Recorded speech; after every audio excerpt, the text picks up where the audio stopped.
Tinangay ng 6 na nagpakilalang pulis sa Zamboanga City ang isang vault na naglalaman ng 2 milyong piso. Sa Talakag, Bukidnon naman, mahigit 104 na po ang umunoy na food poison matapos dumalo sa isang kasalan. May unang balita live ang host ng At Home with GMA Regional TV na si Kent Abrigana. Kent?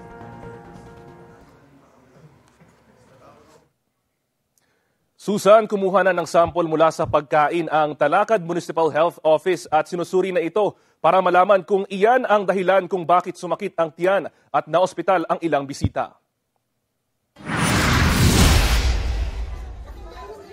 Nagkagulo sa sitio Kalapat, Barangay Tagbak sa bayan ng Talakag, Bukidnon nang biglang makaranas ng pananakit ng tiyan ang ilang residente sa lugar. Nahimatay ang ilan, kaya agad silang isinugod sa mga ospital sa Malaybalay City, Valencia City, Pangantukan at Talakag. Ayon sa Municipal Health Office ng Talakag, tinitinang sanhi ng food poisoning ang handang pagkain sa isang kasalan sa lugar. Based sa mga simptomas na report sa mga pasyente, kanang suka, sakit sa tiyan, kasukaon, daghan po nagkalibanga, base sa mga simptomas, naagad siya sa staphylococcal food poisoning. Kanang staphylococcus bacteria na siya nga nag-release og toxin. Most likely sa pag-prepare na sa food kay taas ra kay panahon kay di pa gid sakto ang temperature. So pila pa ka hours nga 15 hours pa gikan sa pag-prepare hangtod sa pag-serve. Umabot sa 147 na individual ang pinaniniwalaang na food poison. 35 sa kanila ay mula sa bayan ng Talakag kung saan idinaos ang kasalan. Mahigit 100 naman ang galing sa barangay Kibangay sa bayan ng Lantapan kung saan niluto ang mga pagkain. Gikuan, hatagan sila og kuan kanang kanon, pansit og kuan kanang adobo.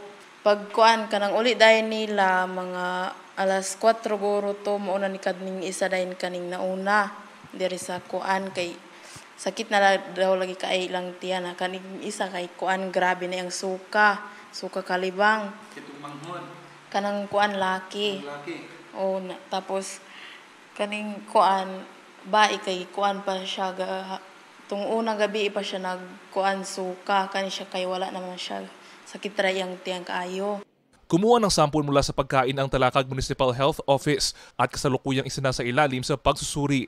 Mismo ang bride na hospital yun, apil ang bride nga nagibati nga mga simptomas, so di gud ta kaingo gituyo kay wa pud siguro unaya ang bride. Nobyembre 14 ng gabi, 6 na armadong lalaki ang nagpakilalang pulis para magsilbi raw ng warrant of arrest sa isang lalaki sa isang bahay sa Natividad Street, Barangay Tetuan, Zamboanga City.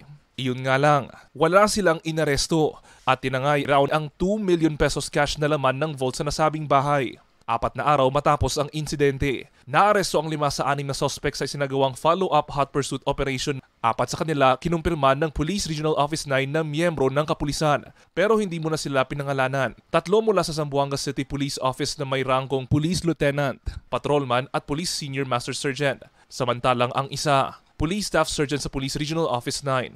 Ang pang-5 suspect, isa ring dating pulis. Patuloy pang pinaghahanap ang isa pang suspect.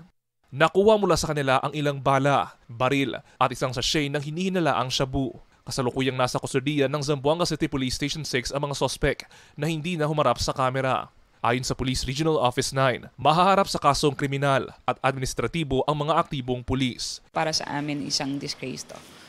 Hindi katanggap-tanggap na gawain ng isang kapulisan. So we will continue to investigate further for networks, for links. Hindi natin alam kung ito bang mga involved dito, may mga kasamahan pa iba. Binaha ang ilang lugar sa mga probinsya ng Aklan at Capiz kahapon dahil sa malakas na ulan. Tumaas ang tubig sa kalsada sa bayan ng Altvaz, Aklan. Kaya pansamantalang hindi nadaanan ng mga sasakyan ang highway. Binaha rin ang ilang lugar sa bayan ng Balete. Sa Dumalag, Capiz naman, hindi bababa sa 100 na pamilya mula sa 8 barangay ang isinailalim sa preemptive evacuation, bunsod ng pagtaas ng baha. Binaha maging ang ilang palayan sa bayan ng Sigma. Ang mga naranasang pag-ulan partikular na sa bahagi ng Aklan, Capiz at Northern Iloilo ay epekto ng shear line ayon sa Pag-asa.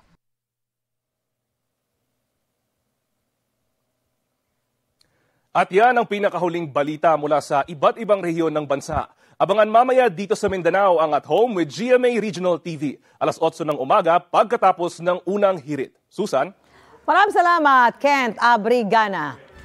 Mauna ka sa mga balita. Bisitahin at mag-subscribe sa GMA Integrated News sa YouTube. Sa mga kapuso abroad, samahan nyo kami sa GMA Pinoy TV at sa www.gmanews.tv.